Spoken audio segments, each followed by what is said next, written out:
Hello students, welcome back to our channel tier solutions academy. তো দেখো, আজকেও আমরা নিয়ে চলে এসেছি ডাব্লিউবিপি এবং কেপি কনস্টেবলের 2026 এর আপকামিং এক্সামের জন্য ইংলিশের কিছু কমনযোগ্য ভোকাবুলারি এবং গ্রামার রিলেটেড কোয়েশ্চেন নিয়ে একটি প্র্যাকটিস সেট।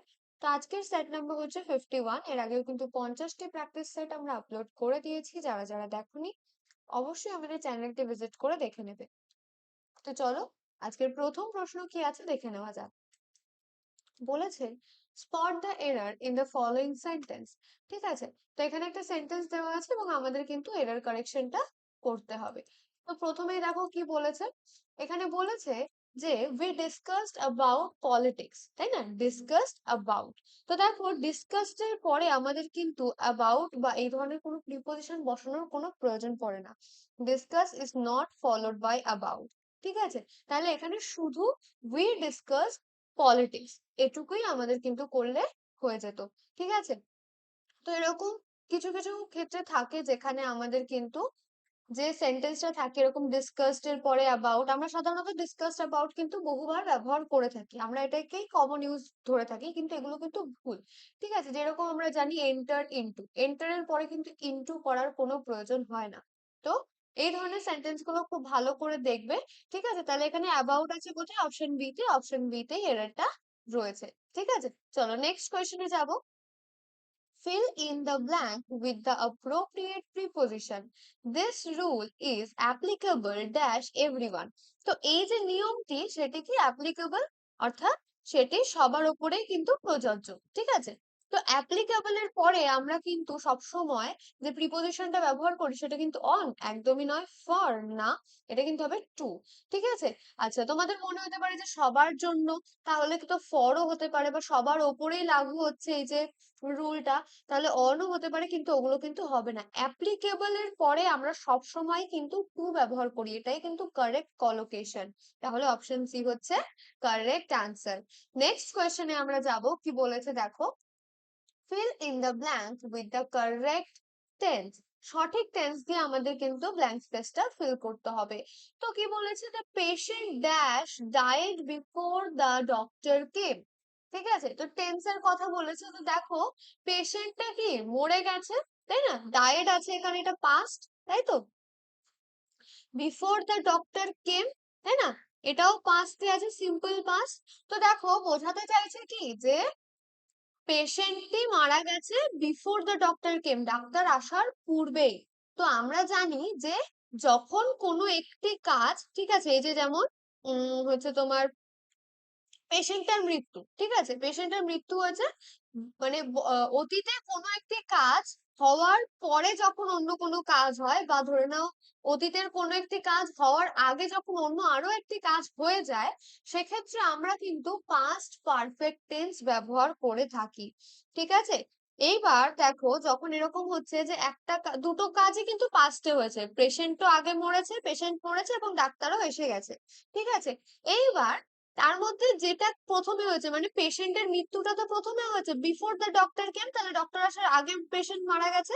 তাহলে যেটা আগে হয় সেটা আমরা পাস্ট পারফেক্ট, আগেরটা হচ্ছে পারফেক্ট আর পরেরটা হচ্ছে সিম্পল পাস্ট। ঠিক আছে, সিম্পল পাস্ট। তো দেখো এখানে পাস্টটা রয়েছে, সিম্পল পাস্টটা রয়েছে, কারণ এটা পরে হয়েছে, তাহলে আগেরটা কি হবে? পাস্ট পারফেক্ট, তাই তো। তাহলে দ্য পেশেন্ট হ্যাড ডাইড নাকি হ্যাজ, হ্যাজ তো প্রেজেন্ট পারফেক্টে যায়, আর ওয়াজ ইজ এগুলো কন্টিনিউয়াস, এগুলো কিন্তু হবে না। Option B had died. তাহলে সেন্টেন্সটা কি হবে? The patient had died before the doctor came. ঠিক আছে, আর্লিয়ার পাস্ট অ্যাকশনে হচ্ছে কিন্তু আমরা পাস্ট পারফেক্ট ব্যবহার করি, তাহলে ওটা হ্যাড ডাইড হতো। নেক্সট কোয়েশ্চেনে যাব আমরা। কি বলেছে? Improve the underline part of the sentence. ঠিক আছে, তো দেখো beside cricket he plays tennis. তো দেখো বিসাইড যে ওয়ার্ডটা রয়েছে, বিসাইড মানে কি পাশে। ঠিক আছে, ক্রিকেটের পাশে সে টেনিসও খেলে, মানে এক হাত দিয়ে সে ক্রিকেট ব্যাট ধরে আছে আর এক হাত দিয়ে কি সে টেনিস খেলছে, এরকম কি? একদমই নয়। তাহলে এই সেন্টেন্সে এই যে পোর্শনটা, তাহলে এটা কিন্তু ভুল আছে। বিসাইড মানে কি? বিসাইড মানে পাশে, তাই তো। বিসাইড মানে হচ্ছে কিন্তু নেক্সট টু বা পাশে, তাই না?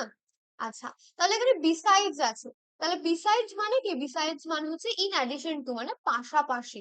ঠিক আছে, মানে সে ক্রিকেটের পাশাপাশি ব্যাডমিন্টনও খেলে। ঠিক আছে, তো এখানে কি বোঝাতে চাইছে যে সে ক্রিকেটও খেলতে পারে, ক্রিকেটও খেলে এবং ব্যাডমিন্টনও খেলে, একই সময় দুটোই কিন্তু করার কথা হচ্ছে না। আচ্ছা, এই যে অ্যাসাইড আছে, অ্যাসাইড মানেও পাশে। এক্সেপ্ট যদি বলে, ঠিক আছে, এক্সেপ্টও এখানে হতে পারে, কিন্তু এক্সেপ্ট কিন্তু সঠিক মানেটা কন্টেন করছে না। ঠিক আছে, তাহলে অ্যাসাইড পাশে এক্সেপ্ট এটাও হবে না, নো ইমপ্রুভমেন্টও কিন্তু হবে না, কারণ ইমপ্রুভমেন্টের দরকার তো আমাদের ছিলই, তাই না? তো এখানে কিন্তু আমরা দেখব যে ক্রিকেটের আগে ওখানে বিসাইডের জায়গায় বিসাইডস হবে। ঠিক আছে, আচ্ছা, আর বিসাইডস কেন হবে? কারণ বললাম ইন অ্যাডিশন টু। এবার অ্যাসাইড কেন হবে না? অ্যাসাইড মানে হচ্ছে পাশে, আর এক্সেপ্ট মানে হচ্ছে কিন্তু ছাড়া। তাহলে কি বলছে? ক্রিকেট ছাড়া সে কিন্তু টেনিস খেলে, সেটা কিন্তু সেম মিনিংটা কিন্তু ঠিকঠাক দাঁড়াচ্ছে না। চলো নেক্সট কোয়েশ্চেনে যাব। Substitute with one word, murder of a father. তো পিতার মৃত্যু, ঠিক আছে, মার্ডার অফ আ ফাদার, একটা পিতার মৃত্যু। তো এখানে দেখো পেট্রিসাইড রয়েছে। পেট্রিসাইড মানে কি? পেট্রিসাইড মানে কিন্তু হচ্ছে মার্ডার অফ আ ফাদার বা পিতৃহত্যা। ঠিক আছে, সেটাই কিন্তু পেট্রিসাইড। মেইন ফ্রেজটা আছে কি? মার্ডার অফ আ ফাদার মানে পিতৃহত্যা, তো সেটাও কিন্তু আমরা বলতে পারি প্যাট্রিসাইড আছে। ম্যাট্রিসাইড মানে কি? ম্যাট্রিতে মাদার আসে, দেখো এম, তো ওটা হচ্ছে মাতৃহত্যা। আচ্ছা, ফ্র্যাট্রিসাইড তো দেখো তোমাদের মনে হতে পারে এফ দিয়ে তো ফাদার হয়, তাহলে ফ্র্যাট্রিসাইড মানে পিতৃহত্যা না। ফ্র্যাট্রিসাইড মানে হচ্ছে ভ্রাতৃহত্যা, মানে ভাইয়ের হত্যা। আর আছে দেখো হোমিসাইড। হোমিসাইড দেখো কোনো পার্টিকুলার মানুষের হত্যার কথা বলে না, শুধু মানব হত্যা বা মানুষ হত্যা। ঠিক আছে, যে কোনো মানুষের হত্যা করলেই দ্যাট ইজ হোমিসাইড। ঠিক আছে, তো কারেক্ট অ্যান্সারটা কোনটা হবে? অপশন এ কিন্তু কারেক্ট অ্যান্সার হবে, কারণ murder of a father is fratricide বা পিতৃহত্যা। ওকে, নেক্সট কোয়েশ্চেনে যাবো। Select the correct synonym for the word juvenile. Juvenile, ঠিক আছে, তো জুভিনাইল মানে কি? জুভিনাইলের মানে হচ্ছে কিন্তু কিশোর বা তরুণ। ঠিক আছে, এটার মানে কি? কিশোর বা তরুণ। ঠিক আছে, কিশোর বা তরুণ। তো দেখো প্রথমে রয়েছে অ্যাডাল্ট। অ্যাডাল্ট মানে কি? প্রাপ্ত বয়স্ক। ঠিক আছে, 18 বছরের পরে সবাই অ্যাডাল্ট হয়ে যায়, 18-21। ঠিক আছে, তো ম্যাচিওর। ম্যাচিওর মানে কি? পরিণত। ঠিক আছে, এবার ম্যাচিওর কি শুধু মানুষের ক্ষেত্রে হয় না? আমরা কিন্তু ম্যাচিওর ওয়ার্ডটা অন্যান্য অনেক ক্ষেত্রে ব্যবহার করে থাকি। আচ্ছা, ইয়াং। ইয়াং মানে কি? তরুণ, তাই না? ইয়াং মানে আমরা জানি কি তরুণ বা কিশোর বয়স, তাই তো? আচ্ছা, ওল্ড মানে কি? ওল্ড মানে হচ্ছে কিন্তু বয়স্ক। তো আমাদের কাছে চেয়েছে জুবিনাইলের সিনোনিম। ঠিক আছে, তো জুভিনাইলের সিনোনিম কিন্তু হবে অপশন সি, ইয়াং। ঠিক আছে, চলো নেক্সট কোয়েশ্চেনে চলে যাব। কি বলেছে দেখো, choose the correct meaning of the idiom. তো কারেক্ট মিনিং খুঁজতে হবে ইডিয়ামের, তাই তো? তাহলে দেখি আমরা এখানে কি বলেছে, a bolt from the blue. তো a bolt from the blue বলতে কি বোঝায়? হঠাৎ আসা ঝড় বা মানে হঠাৎ আসা বড় ধাক্কা বা আশ্চর্য। ঠিক আছে, আচ্ছা, তাহলে হঠাৎ আসা কোনো বড় আশ্চর্য আমরা কোন কনটেক্সটে ব্যবহার করি? যে একেবারে অপ্রত্যাশিত খারাপ বা বড় ঘটনা যখন ঘটে, তখন আমরা কিন্তু a bolt from the blue ব্যবহার করি। ঠিক আছে, হঠাৎ আসা বড় ধাক্কা বা আশ্চর্য। তো এখানে দেখো আর ডিলেড ইভেন্ট, ঠিক আছে, একটা দেরি করে হওয়া ইভেন্ট, সেটা কিন্তু এখানে হবে না। কি বলেছে? অ্যান আনএক্সপেক্টেড শক। তো দেখো আনএক্সপেক্টেড শক যখন বলছে, তার মানে কি? যে একেবারে অপ্রত্যাশিত। আনএক্সপেক্টেড শক মানে কি? যে আশ্চর্য বা ধাক্কা, তাই না? সেটা। তো অপশন বি কিন্তু কারেক্ট মিনিংটা ক্যারি করছে। আর বলেছে দেখো অ্যান ইনএক্সপ্লেসিবল ইভেন্ট বা প্লেজেন্ট সারপ্রাইজ। দেখো প্লেজেন্ট সারপ্রাইজ কিন্তু হবে না, কারণ আশ্চর্য বা ধরো সারপ্রাইজের যে ব্যাপারটা, সেটা কিন্তু কি প্লেজেন্ট যখন বলছে, তখন কিন্তু সেটা অপ্রত্যাশিত হচ্ছে না। ঠিক আছে, চলো নেক্সট কোয়েশ্চেনে আমরা চলে যাব। কি বলেছে? Replace the underlined word with a suitable phrasal verb. Suitable phrasal verb দিয়ে রিপ্লেস করতে হবে আন্ডারলাইন ওয়ার্ডটা। I can not recollect his name. তো দেখো রিকালেক্ট যে ওয়ার্ডটা আছে, এটার মানে কি? রিকালেক্ট মানে হচ্ছে স্মরণ করা। ঠিক আছে, তো প্রথমে আছে দেখো কল আপ। তো কল আপ মানে কি? আমরা জানি কল আপ মানে কিন্তু হচ্ছে স্মরণ করা। ঠিক আছে, আচ্ছা, তারপরে দেখো আছে কল ফর। কল ফর মানে কি? কোনো কিছু ডিমান্ড করা, দাবি করা। ঠিক আছে, কল ফর হচ্ছে কিন্তু কোনো কিছুর ডিমান্ড বা দাবি করা। তারপর হচ্ছে দেখো কল ইন। কল ইন মানে হচ্ছে কিন্তু ডাকা। ঠিক আছে, কল ইন মানে ডাকা বা ফেরত চেয়ে পাঠানো। ঠিক আছে, আর আছে দেখো কল অফ। ঠিক আছে, তো অফ এর মানে কি? কল অফ বলতে আমরা কি বোঝাই? কল অফ মনে হচ্ছে কিন্তু আহ বাতিল করে দাও। ঠিক আছে, তোমার বাতিল করা বা মানে আমরা বলতে পারি তোমার স্থগিত রাখা, ঠিক আছে? যেরকম এক্সাম্পল হিসেবে বলতে পারি তো ম্যাচ ওয়াজ কল্ড অফ, যাই হোক, তো কল অফও হবে না, কল ইনও হবে না, কল ফরও হবে না, তাহলে কি হবে? কল আপ হচ্ছে কিন্তু কারেক্ট অ্যান্সার, কারণ এটার মানে হচ্ছে রিকালেক্ট বা স্মরণ করা।